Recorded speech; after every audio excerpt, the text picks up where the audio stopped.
देश के प्रधानमंत्री नरेंद्र मोदी पर पहली पीएचडी बनारस से सामने आई है। बनारस हिंदू यूनिवर्सिटी के डिपार्टमेंट ऑफ पॉलिटिकल साइंस की नजमा परवीन ने प्रधानमंत्री नरेंद्र मोदी के 2014 के चुनाव लड़ने, चुनाव जीतने, सरकार बनाने से लेकर उनके कामकाज करने के तरीके पर विस्तार पूर्वक उन्होंने थीसिस लिखा है और ये पहली पीएचडी है देश में प्रधानमंत्री नरेंद्र मोदी पर। हमारे साथ नजमा परवीन जी हैं। नजमा जी, पहले तो बहुत बहुत बधाई कि आपने पीएचडी पूरी कर ली। प्रधानमंत्री जी पर आपने पीएचडी की, तो क्या आया था दिमाग में आपके ये विषय चुनने से पहले?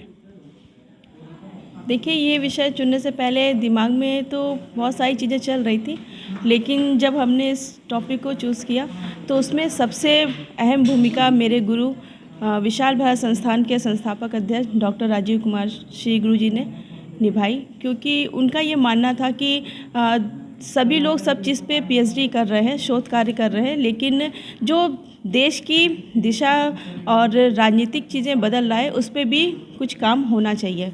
और चूँकि मेरी खुद की अपनी पॉलिटिकल पार्टी है, भारतीय आवाम पार्टी, तो उस नाते भी मैंने इसमें इंटरेस्ट दिखाया और गुरुजी के निर्देशन में और जो मेरे गाइड हैं जिनके मार्गदर्शन में मैंने ये अपना शोध कार्य पूरा किया, प्रोफेसर संजय श्रीवास्तव सर के अंडर में, तो उनका भी बहुत सपोर्ट रहा इस पीएचडी में। तो मैंने ये सब सोच करके और मोदी जी का जो राजनीतिक नेतृत्व है उसको देख करके उनकी जो कार्य प्रणाली है और उनका जो विकास का जो स्तर है, किस तरीके से उन्होंने गुजरात की पूरी आबो हवा बदली, किस तरीके से उन्होंने गुजरात में जो चेंजेस लाए, वहाँ पे जो भी चीज़ें बढ़ी, तो सब उन्हीं के कारण से ही बढ़ी। और सबसे बड़ी बात कि अगर भारतीय राजनीति में किसी का रोल होता है तो वो सबसे ज़्यादा योगियों, सन्यासियों और जो आध्यात्मिक लोग होते हैं उन्हीं का होता है। तो नरेंद्र मोदी जी भी एक तरीके के आध्यात्मिक आदमी हैं और वो सन्यासी हैं, क्योंकि उन्होंने देश के लिए अपना परिवार छोड़ा, यहाँ तक कि अपने आप को भी उन्होंने छोड़ा, क्योंकि लोग उनको क्या क्या नहीं कहते, गालियाँ देते हैं, तमाम तरीके के इल्ज़ाम लगाते हैं, बहुत सारी चीज़ें कहते हैं, लेकिन फिर भी वो देश के काम करने के लिए अडिग रहे। कितने इसमें अध्याय हैं? मेरा जो शोध कार्य है इसमें कुल 5 अध्याय हैं, जिसका अध्यायीकरण मैंने किया है।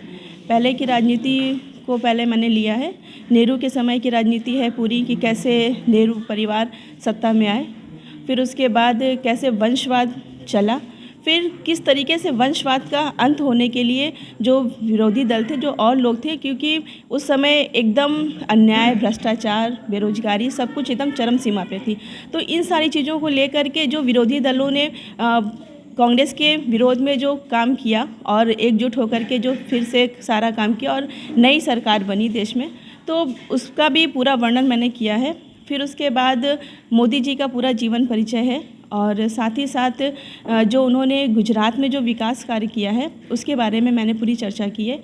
और सबसे बड़ी बात कि उसमें जो उनका जो जीवन था, किस तरीके से वो डाउन टू अर्थ से टॉप टू उसमें हटों में पहुँचे, तो उसका भी बहुत बड़ा रोल हमने इसमें दिखाया है। 2014 के चुनाव का विशेष जिक्र है इस थीसिस में? जी, 2014 का विशेष थीसिस में जिक्र है, क्योंकि उस समय की जो राजनीति थी काफ़ी उसमें उथल पुथल थी और काफ़ी चीज़ें बदल भी रही थी। तो ऐसा भी माना जा रहा था कि नरेंद्र मोदी जी एक हिंदुत्ववादी नेता के रूप में उभर के सामने आ रहे थे, लेकिन ऐसा नहीं था, क्योंकि वो देश और समाज की उन्नति के लिए काम कर रहे थे, देश के विकास के लिए काम कर रहे थे और वो किसी एक जाति, धर्म या पंथ के नेता नहीं हैं, वो पूरे भारत के नेता हैं, चाहे वो किसी भी मज़हब के हो। आप मेरी थीसिस उठा के देखेंगे, उसमें पढ़ेंगे तो कैसे उन्होंने 3 तलाक के लिए काम किया और मुस्लिम महिलाओं का साथ दिया और बहुत सारे काम किए।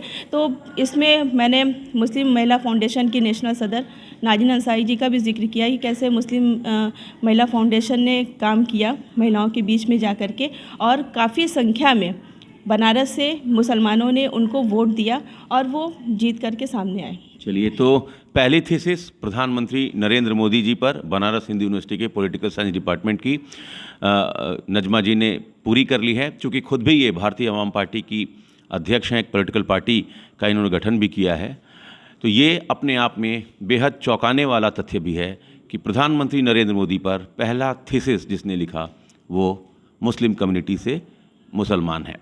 सर पहली पीएचडी बीएचयू से सामने आई है प्रधानमंत्री जी पे, ये कितने दिन में ये जो इसको आप कैसे देखते हैं? नरेंद्र मोदी जी पर पहली पीएचडी की गई है और वो एक मुस्लिम महिला के द्वारा की गई है। ये बहुत मतलब शोध कार्य में अच्छा माना जाता है, क्योंकि इसकी निष्पक्षता की पूरी गारंटी है। क्योंकि नरेंद्र मोदी को तो मुस्लिम विरोधी बताया जाता था और एक मुस्लिम महिला ने उनके ऊपर पीएचडी किया। इसमें लगभग 8 साल लग गए। जीवित व्यक्ति पर पीएचडी करना बहुत कठिन होता है कि उनके बयान बदलते रहते हैं, एक ट्रेंड नहीं बनाया जा सकता। जो एविडेंस है, जो तथ्य हैं, उसको खोजने में बहुत दिक्कत होती है। उनके पर अभी तक जो किताबें लिखी गई हैं वो किताबों से उनको उसमें कोई रिसर्च वर्क नहीं था। उनके बारे में बहुत सारी जानकारियाँ थी। तो रिसर्च वर्क अगर करना है तो हमको तथ्य जुटाने पड़ेंगे। तो जो तथ्य जुटाया गया, गुजरात जाना पड़ा और जगह जाना पड़ा। उनके जो संबंधित लोग हैं, जो आरएसएस में जब काम किया, तो उन लोगों से मुलाकात करके उनसे बातचीत करना। तो जो प्राइमरी सोर्स है प्राइमरी सोर्स जीवित व्यक्ति पर समकालीन लोगों से मिलता है, उनके जो परिवार वाले उनसे मिलता है, और जो उस समय के तमाम टीवी हैं, अखबार हैं, ये सारी चीज़ें हैं, तो उनके बारे में तो इसको जुटाने में बहुत कठिनाई होती है। तो लगभग 8 साल तो पूरे हो गए। 8 साल में ये पीएचडी पूरी हो गई।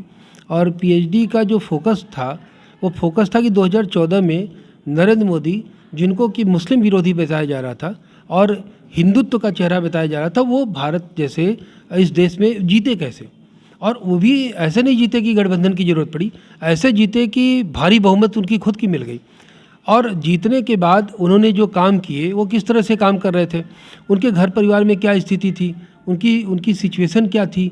उन्होंने जो एक सबसे बड़ा चार्ज था गोधरा कांड का, तो गोधरा कांड के चार्ज के बाद उनके ऊपर ये लग रहा था कि भाई ये तो कभी सर्वाइव नहीं कर सकते हैं। तो इस पीएचडी ने तो सुप्रीम कोर्ट ने तो उनको क्लीन चिट दिया, दूसरा इस पीएचडी ने उनको क्लीन चिट दे दिया। एक तो मुस्लिम महिला ने पीएचडी किया, दूसरे जामिया मिलिया इस्लामिया के प्रोफेसर मेहताब आलम साहब ने उसको जांचा और उसका वो परीक्षक रहे। तो इसका मतलब साफ है कि उनके बारे में नैरेटिव कुछ सेट किया गया था, जो शोध से सामने आया है वो तो बात दूसरी है। गोधरा कांड के घटना का जिक्र है इस पीएचडी में। इसमें तो ये कहा गया कि अगर नरेंद्र मोदी नहीं रहते तो और लोगों की जाने जाती। तो उनको तो उसमें मुसलमानों की ज़िंदगी को बचाने वाला रहनुमा बताया गया है। ये बताया गया कि मुसलमानों के लिए काम कर रहे थे।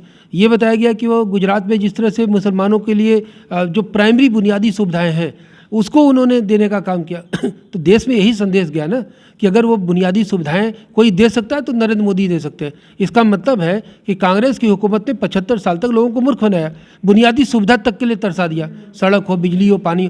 पहले तो हम लोग को याद है कि जब चुनाव आता था तो सड़क बनती थी, जब सड़क बनती थी तो लगता था कि चुनाव आ गया है। तो ऐसी परिस्थिति में नरेंद्र मोदी का जो प्राइमा फेसी काम था, जो लोगों के बीच में काम था।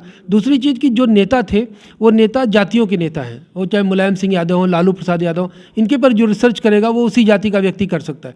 लेकिन जो नरेंद्र मोदी वो देश के नेता हैं।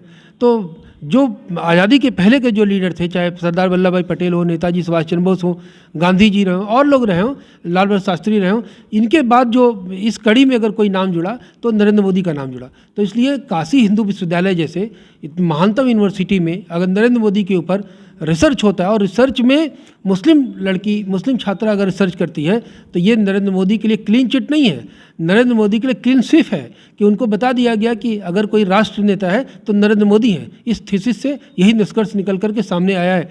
और यही नहीं, उनको एक आध्यात्मिक पुरुष के रूप में ये थीसिस इस्टेब्लिश कर रही है, राजनेता के रूप में इस्टेब्लिश कर रही है। और दूसरी चीज़ कि जो उनकी जो स्पिरिचुअलिटी है, जो उनका आध्यात्मिक ज्ञान है, कि लोगों ने एक तरह से दूरी बना लिया था हिंदू धर्म के प्रति। तो ये थीसिस ये भी इस्टेब्लिश कर रही है कि वो अपने धर्म को नहीं छोड़े।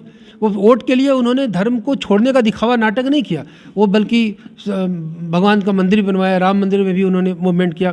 मुस्लिम महिलाओं के लिए उन्होंने काम किया, जो जिसको छूना कोई पसंद नहीं करता था। 3 तलाक के मसले को बात करना पसंद नहीं करता था कि मुस्लिम पर्सनल लॉ बोर्ड नाराज़ हो जाएंगे और मुसलमान देश भर में आंदोलन कर देंगे। तो ऐसे में मोदी जी की छवि एक इस थीसिस ने एक समाज सुधारक के रूप में इस्टेब्लिश कर दी।